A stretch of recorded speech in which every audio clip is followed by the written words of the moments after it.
लोकसभा चुनाव में हुए हर जाने की भरपाई की जिम्मेदारी उत्तर प्रदेश के मुख्यमंत्री योगी आदित्यनाथ ने 30 मजबूत कंधों पर डाल दी है। टीम 30 राज्य की 10 विधानसभा सीटों पर होने जा रहे उपचुनाव पर जीत के मिशन की तैयारी पर निकल पड़ी है और हर समीकरण पर बारीकी से नजर रखते हुए काम कर रही है। वर्तमान में देखें तो इन 10 सीटों में से 5 बीजेपी के नेतृत्व वाले एनडीए और 5 समाजवादी पार्टी के कब्जे वाली सीटें हैं और 3 सीट ऐसी हैं जिन्हें सपा का किला माना जाता है।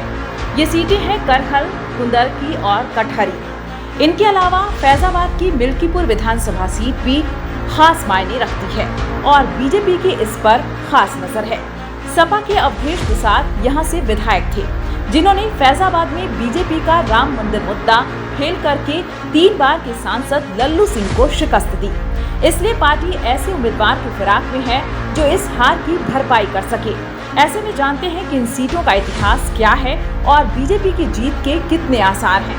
मैनपुरी जिले की करहल सीट यादव बहुल है और सपा प्रमुख अखिलेश यादव ने कन्नौज से सांसद बनने के बाद यह सीट खाली की है। योगी आदित्यनाथ ने उपचुनाव के लिए उत्तर प्रदेश सरकार में मंत्री जयवीर सिंह, योगेंद्र उपाध्याय और अजीत पाल सिंह को जिम्मेदारी सौंपी है।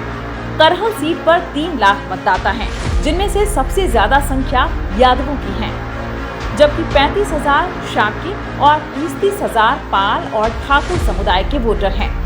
40,000 दलित और 20 मुस्लिम, 15,000 ब्राह्मण, लोध और वैश्य हैं। सपा यहाँ से हमेशा यादव उम्मीदवार को ही लड़वाती रही है और अब यादव परिवार के तेज प्रताप सिंह यादव को उम्मीदवार बनाए जाने की चर्चा है।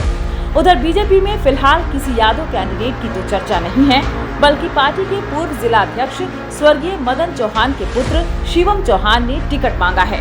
अगर वह ये सीट जीतते हैं तो यह ऐतिहासिक जीत होगी। फैजाबाद लोकसभा के अंतर्गत मिल्कीपुर विधानसभा सीट आती है।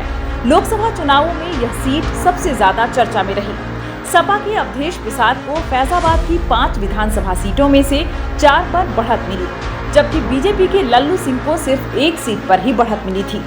मिल्कीपुर विधानसभा सीट पर समाजवादी पार्टी 4 बार और बीजेपी 2 बार चुनाव जीती है, जबकि सपा की सहयोगी पार्टी कांग्रेस ने 3 बार जीत दर्ज की है। योगी आदित्यनाथ ने सूर्य प्रताप शाही, मयंकेश्वर शरण सिंह, गिरीश यादव और सतीश शर्मा को इस सीट की जिम्मेदारी दी है। मिल्कीपुर सीट का जातीय समीकरण देखें तो यादव, पासी और ब्राह्मण 3 जातियां अहम भूमिका में हैं। यहाँ 65,000 यादव मतदाता हैं। यादवों के बाद 60,000 पासी, ब्राह्मण 50,000, मुस्लिम 35,000, गैर पासी दलित 50,000, मौर्य 8,000 और ठाकुर 25,000 हैं। अवधेश प्रसाद के लोकसभा पहुंचने के बाद उनके बेटे अजीत प्रसाद दावेदार हैं, लेकिन सपा किसी और को लड़वाने पर विचार कर रही है, क्योंकि वह अवधेश की जीत से बने जीत के माहौल को नुकसान नहीं पहुंचाना चाहती।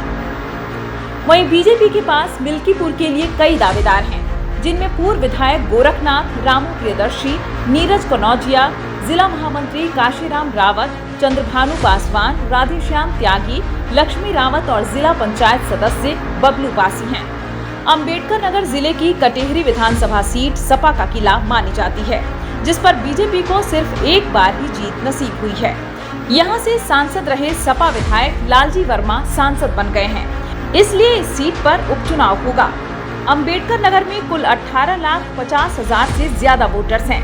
इनमें से करीब 4 लाख दलित, 3,70,000 मुस्लिम, 1,78,000 से ज्यादा कुर्मी, 1,70,000 यादव, करीब 1,35,000 ब्राह्मण और लगभग 1 लाख ठाकुर मतदाता हैं।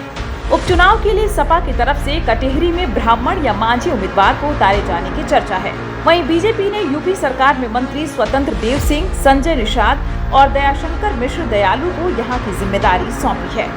दावेदारी को लेकर बीजेपी में सबसे ज्यादा धर्मराज निषाद, अवधेश द्विवेदी, पूर्व जिला अध्यक्ष रमाशंकर सिंह, राणा रणधीर सिंह, पूर्व जिला पंचायत अध्यक्ष सुधीर सिंह मिंटू के नाम की चर्चा है।